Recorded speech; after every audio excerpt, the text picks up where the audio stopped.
Carolyn, thank you so much for inviting me here today. I'm so honored and privileged to be here with you all today. In fact, give yourselves a round of applause. Thank you. So how many of you know the definition of empathy? Beautiful, thank you. And how many of you know the difference between empathy and sympathy? Thank you. Well, I'm excited to be here today to talk about closing the empathy gap and the importance of knowing the difference between sympathy and empathy to close the gap. A lot of us here are advocates, we belong to organizations, or we run an organization, and it's important for us to get our point across, to engage people in our organization, and to get the resources that we need to make a difference and to help people. When I started Prison, the Hidden Sentence, I didn't know how to reach out to people. And I learned the skills needed to help people, and that's what I'm going to share with you today. I'd like to start by telling you a little bit about my history. Is it okay if I tell you a vulnerable story? Yes. Thank you. The most painful moment in my life was sitting next to my parents on that cold wooden bench, looking at the jury, looking at the attorneys, looking at the judge, and seeing my little brother there, and I could feel his fear. When the judge called him up, I'll never forget those words that rang through my ears, and I still hear them. Guilty. And he was sentenced to life in prison. And this was my little brother that used to follow me around. It was me and him against the world, and there was nothing that I could do to protect him, nothing that I could do to help him. I just didn't know what to do. I was in shock. I ran up to him and I tried to hug him, but he was stiff. And I needed something from him. I needed a part of him, and I got his diamond ring and his watch. And even though that was 20 years ago, I remember it like yesterday. And I still have that ring and watch. Did you ever have that moment that took your breath away? Something that was so unimaginable and painful? Like somebody stabbed you in the heart? Yeah. And bless you to those of you that have never felt the unimaginable pain of losing a loved one. After the trial, my parents and I didn't really say much. I looked into my parents' vacant eyes, and then we both said our goodbyes and went our separate ways. We lived on separate sides of the state, so they drove home, and my car drove me to Terry's. And I sat there and I told Terry my story, and I cried, and she sat there with me, and she listened to me, and she supported me. When I got myself together, I drove home, and I spoke to some friends, and I told them what happened, and they said, Julie, don't worry about it. He'll be okay. You'll be okay. And I felt their sympathy and their pity for me. When I started, I asked you if you knew the difference between sympathy and empathy. Do you think Terry showed me empathy? Right, she did. And the others, they don't even talk to me anymore. And it could be because they didn't know what to say, or they just didn't want to be around me. But empathy is being with somebody, feeling with somebody, being with them and supporting them. Where sympathy is being for somebody and just feeling sorry for them and not having that support that empathy does. So when my friends stopped talking to me, I didn't know how other people would react, so I stopped talking about it, and I became a prisoner. The walls and the bars came up around my heart, and I stopped talking about it, and I kept people at arm's length.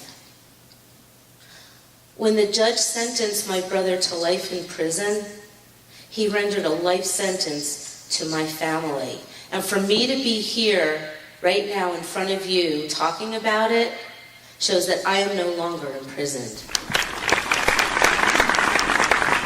My brother was incarcerated for 15 years, and he passed away 6 years ago from hepatitis C. And during that time, I felt shame, I felt fear, I felt anger, and I was sad. And did I cry a lot? When I'd go out with my friends or be at work and something would remind me of my brother, I'd go into the bathroom stall and I would cry and get myself together and come out. And nobody knew about it because I didn't tell anybody. It's the hidden sentence. It's the sentence that we serve when our loved one is incarcerated. We're on the outside serving the sentence. We are outcarcerated. Did you ever have the pain of losing a loved one where they're in prison or they have a health issue or they're no longer with you? Have you ever felt that pain? Mm-hmm. Well, when my brother was incarcerated, I stuffed everything. I ate and I drank and I stuffed my feelings. And everybody handles it differently. But for me, for 15 years, I just was not living. And then after that time, I woke up. I stopped stuffing myself. I stopped drinking and stuffing myself with food. And I have a good life now. I've got a great job, a wonderful husband, and I know why I'm here. I got my power back. And this is what I did. I joined a support group, and I was with other people who experienced the same things as me, and they helped me. They supported me. I recommend anybody that's going through something traumatic to get professional help and to find a support group to be around people that can help you. The president of the organization befriended my brother, and he sent her money and asked her to buy flowers for me for my 1-year wedding anniversary. So I got flowers for my brother. And it was really good to have somebody else that could write to my brother and be there for him. You also have to set boundaries. And my brother would call me at all different times whenever he could get to the phone. And I was really happy to hear from him. However, I would get sad because I knew where he was calling from. And I'd also get depressed. So I set times that he could call so that I could be prepared and enjoy my conversations with him. And I also had to forgive him. I had to forgive everybody in the court, and I had to forgive myself. I had to show empathy. I had to be with everybody, and especially with my brother, because I wasn't showing him empathy. And once I could empathize with him, then I could support him better. And I had to be true to myself. I had to stop stuffing. I had to take care of myself and be healthy.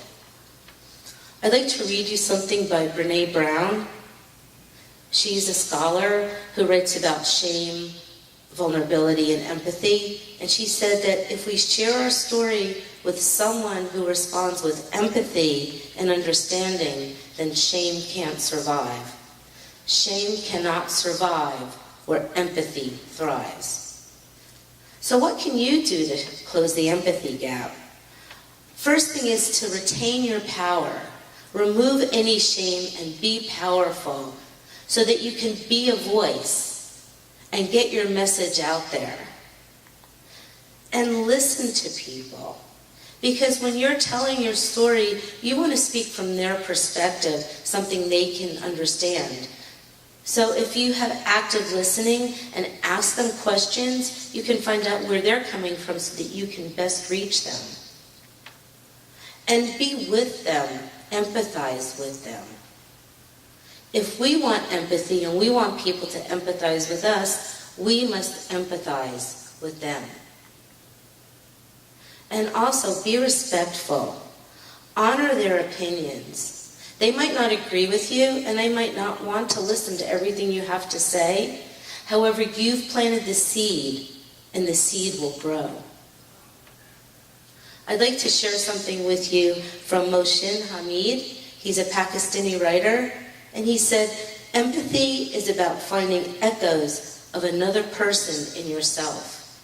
So even though you might not have the same experiences as somebody, you can look and see where they're coming from and try to find something in common, echoes of yourself and another person. And I'd like to leave you with a story about Lawrence Anthony. Lawrence Anthony was a conservationist who owned a game reserve in Zululand, South Africa, called Tula Tula. There was 2 herds of elephants, and they were disrupting a village, and they were going to be shot. So the villagers asked Lawrence to take the elephants into his reserve, and he said yes, because he knew if he didn't, that they would be killed. He brought them into his reserve, but they kept escaping, and he didn't know what to do. He put up electric fences, he tried everything. And then he realized that he had to be with them. So he actually lived with them for a couple of years. And during that time, they were safe. When Lawrence passed away in 2012, the elephants made a 12-hour vigil to his home, and they sat outside for 2 days and didn't eat or drink. And then after 2 days, they left. Because Lawrence showed them empathy and was with them, they showed him the highest level of respect and empathy.